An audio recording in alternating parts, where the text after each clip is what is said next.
la réglementation qui a été adoptée en ce qui concerne les fintechs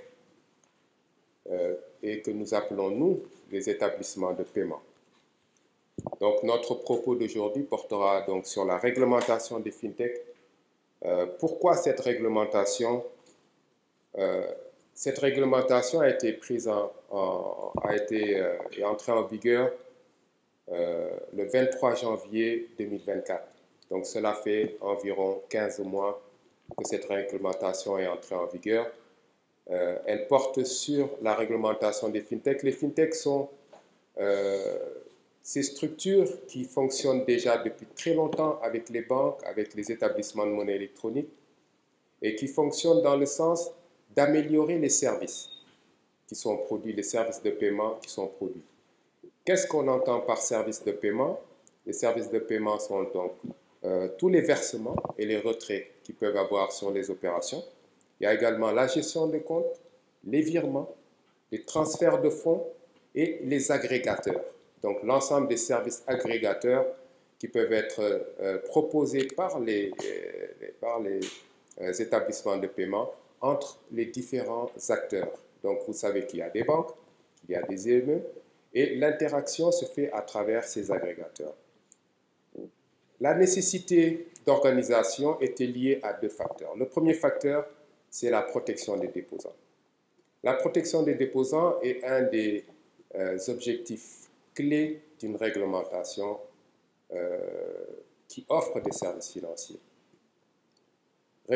Protéger les déposants, protéger les avoirs des déposants, surtout cette catégorie de déposants qui a des actifs à travers la monnaie électronique. C'est la monnaie que nous avons dans notre portable.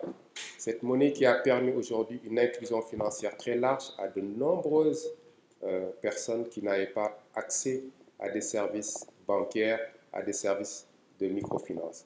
Cet argent est sécurisé dans les wallets qui sont dans nos portables et donc il était important de protéger cette catégorie de déposants au travers dans le secteur. Le deuxième objectif visé est bien entendu cette couverture du risque contre le blanchiment de capitaux, le financement du terrorisme et la propagation des armes de destruction massive.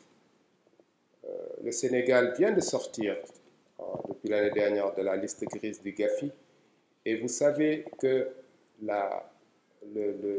les effets négatifs sur une économie du blanchiment du capitaux. Donc, il était nécessaire également d'adapter l'ensemble des acteurs, de réglementer l'ensemble des acteurs pour pouvoir avoir un espace sécurisé, un espace financier sécurisé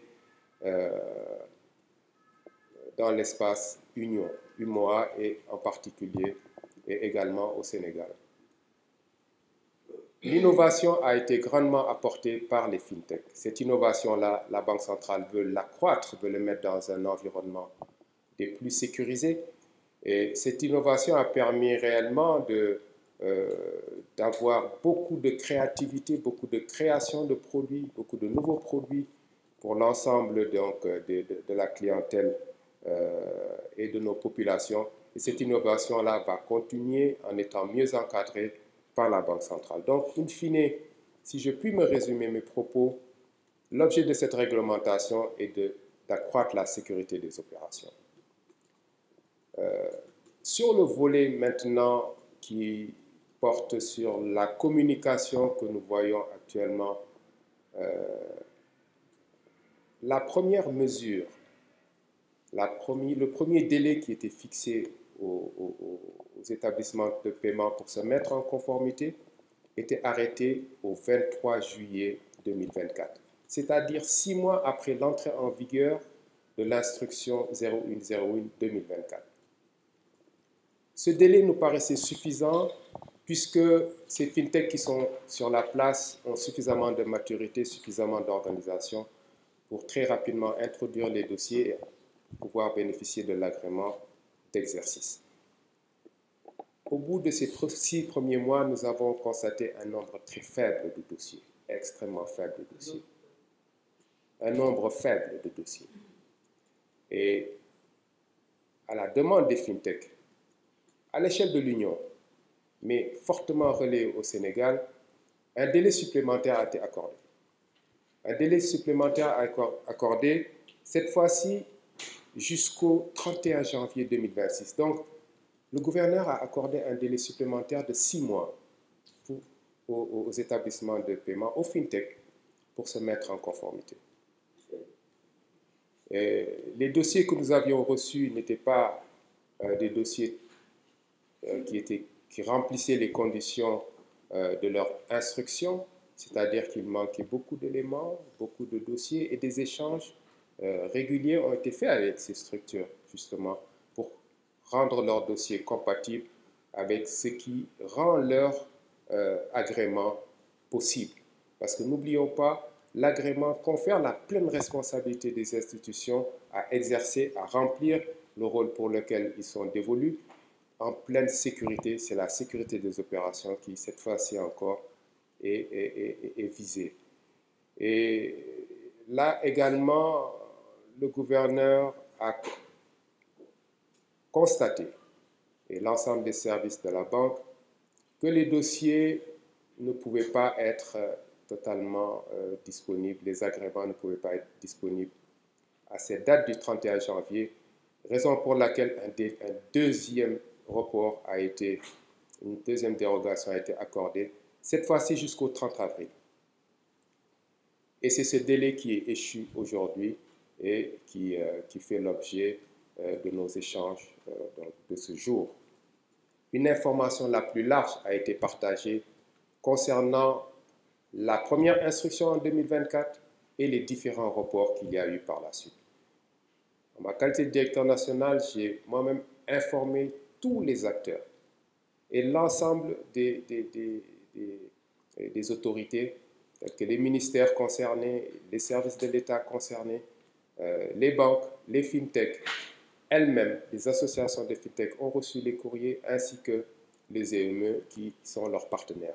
Bien entendu, nous avions mis l'accent fort sur les banques et les EME pour informer davantage leurs partenaires sur la nécessité de se mettre en conformité avant le 30 avril. Je vous ai parlé tantôt de la qualité du dossier. Et nonobstant le fait que ces dossiers n'étaient pas de bonne facture, la BCEAO a décidé d'accompagner la bonne compatibilité des dossiers aux dispositions réglementaires. Et dans ce cadre, des réunions par visioconférence ont été organisées avec ces structures-là pour passer en revue point par point l'ensemble des insuffisances qui étaient relevées et qui devaient faire l'objet de corrections. Et cet accompagnement a été fait également au Sénégal très largement sur les dossiers. Donc tout cela a conduit aujourd'hui à des délivrances d'agréments à des structures au Sénégal, également en Côte d'Ivoire, au Niger, au Mali et au Burkina Faso. En tout, 9 dossiers ont reçu leur agrément. Et donc, comme je le disais, 2 au Sénégal ont été agréés donc, à l'issue de ce processus.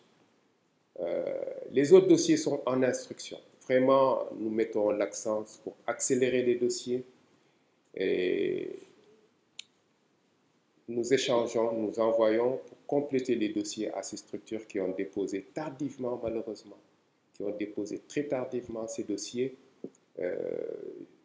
Un nombre important a été déposé d'ailleurs dans les derniers délais, à fin avril. Et cela ne permet pas réellement d'avoir des avis rapides puisque nous devons les instruire conformément aux exigences liées par l'agrément.